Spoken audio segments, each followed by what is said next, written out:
Kawawa na nga, kinawawa nyo pa. Nagmukha tuloy lalong kawawa. Isang mapayapa at masaganang araw po sa ating lahat. Welcome back po dito sa ating YouTube channel at Facebook page. Ako po ang inyong lingkod, Tagapanood TV, na nag-iimbita po sa inyo, lalong-lalo na po sa mga bagong napadaan lang dito sa ating channel, na wag po sanang kalimutan na mag-subscribe. Hit nyo na rin po notification bell para lagi po kayong updated sa mga bago pang video nating ilalabas. Share, like, and comment din po kayo mga tagapanood. Atin niyang babasahin at pupusuan. So ngayong araw po ang ating gagawa ng reaction video ay galing po sa channel ni Ders TV. Nasa description po yung link na kanyang channel. Bisitahin po at pakisuportahan na rin. So simulan na po natin ang ating reaction video mga tagapanood. Let's do this!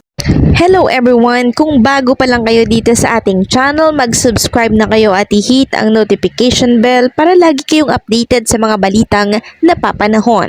Na atin ding pag-uusapan ang tungkol po sa mga viewers ng tahanang pinakamasaya na kung saan ay halos sa irina po ng It's Showtime at Itbulaga po ang kanilang viewers, lalo na po nung araw ng Sabado, February 3, 2024. Naglipatan po yung mga tao sa Showtime at Itbulaga kasi parehas may pasabog nung araw na yon sa dalawang noontime show.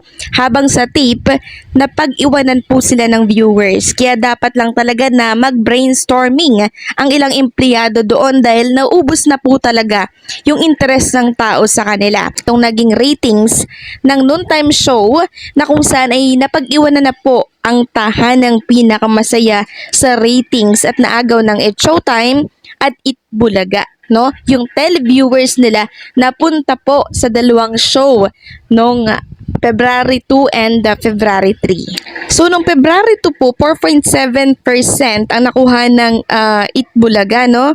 Ang It's Showtime naman ay 3.8 at itong tahanang pinakamasaya ay 3.0. So, nung February 3, 5.0 ang nakuha po ng Itbulaga, ang taas, no? Tapos ng February 3 naman, dito sa It's Showtime, 4.6. At yung tahanang pinakamasaya ay 2.8 lamang po ang nakuha noong araw ng Sabado, February 3 po yan. So, saan napunta yung ibang televiewers ng tahanang pinakamasaya? So, alin ba dito sa mga noontime show na to yung mas tumaas? 'Di ba? Ito pong Itbulaga mas tumaas kasi naka 5.0% sila. Tapos itong It's Showtime naging 4.6. So naagaw yung mga televiewers ng tahanang pinakamasaya.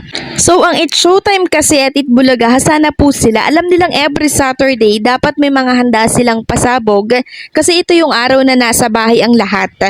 Kaya kanya-kanya silang gawa ng ingay. Ang tape naman Sabado or weekday, walang pinagbago, walang extra special sa show nila.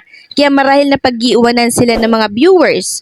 Kahit na sabihing matagal na yung tape sa industriya, pero baguhan at hindi masyadong sanay yung mga host at ang ibang mga employee sa ganoong kalakaran, 'di ba? Kasi sumama po 'di ba sa TBJ yung ibang employee po nila. So minus factor po 'yan sa mga televiewers. Kaya kailangan talaga mag-brainstorming ng ilang empleyado po ng tape para makakuha ng bagong idea na makakatulong sa kanilang show. Dito po lang po mga tagapanood, no, nakikita na po natin yung kaibahan ng mga veterano laban sa nagsisimula pa lang o laban sa mga baguhan. 'Di ba po sinasabi nila matanda na, 'di ba? Palaos na. Pero kita nyo naman po sa ratings na ginagawa po ng TBJ, ng Itbulaga po nila, patuloy pong tumataas. At may mga pasabog po silang ginagawa. Napaghahandaan po nila yung bawat Sabadong darating o araw-araw na darating sa kanilang noontime show. Kumpara po natin sa tahanang pinakamasaya. Diba? Wala po silang paghahandang maayos. Hindi po nila pinag-iisipan yun. Basta may programa lang po sila. Okay lang po yun. Okay na po sa kanila yun. Akala ko po dati mga tagapanood kapag nagpalit po sila ng pangalan, kapag binitawan na po nila ang Itbulaga at mabalik na po sa TBJ, magkaroon po ng bagong pangalan ng programa ng taping, gaganda po ang takbo ng kanilang ratings. Mas makikilala po sila para sa kanila pong tatak po. Yung pala hindi pa rin po mga tagapanood eh.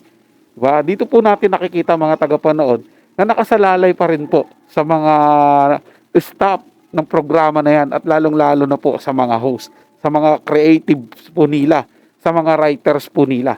Kasi pag hindi po inayos ng mga writers, mga segment producer po, ano pong ipapalabas nila doon? At kapag hindi rin po maayos yung mga host, pag hindi rin po sabihin nating hindi nagkiklik yung host doon sa programa na yun, baliwala din po mga tagapanood. Idagdag pa po natin dyan yung masyadong ma-issue'ng mga host po, mga tagapanood. Kasi sayaw na po ng mga taong nanonood ng noontime show yan. Kahit anong programa po, kahit anong show po yan. Basta sobrang ma-issue yung tao na yon, yung showbiz personality na yon, ayaw na po ng mga tao dyan. Kaya kung ako po sa Tape Inc., mag-hire po sila ng matatalino, magagaling mga writers. Tapos palitan na po nila yung masyadong toxic na host nila. Magbagong bihis po ulit sila mga tagapanood. At lalong-lalo na po, palitan nila yung pangalan nila. Hindi po kasi akma yung programa nilang tahanang pinakamasaya eh. Doon po sa kanilang show o sa kanilang ginagawa po mga tagapanood. Parang ang layo po talaga. Ito sarili ko lang pong opinion mga tagapanood. Sila pa rin po ang masusunod dyan. Kaya nga lang po, hindi nga po nagkiklik yan. No? So, maghanap po sila ng panibago. At pag-isipan po nilang mabuti. Tama po si Ders TV. Mag-brainstorming po sila para po makakreate sila ng magandang programa. So yun lang po mga tagapanood, no? Ay nagustuhan nyo po yung paksang ating tinalakay sa araw na to. At kung kayo bago lang po na napadaan dito sa ating channel, huwag nyo po sanang kalimutan na mag-subscribe. I-hit nyo na rin po notification bell para lagi po kayong updated sa mga bago pang video nating ilalabas. Share, like, and comment din po kayo mga tagapanood. Atin yung babasahin at pupusuan. So hanggang sa muli po, ito yung Tagapanood TV. Komento at opinion lamang. Wala pong personalan. Paalam po at mabuhay po kayong lahat.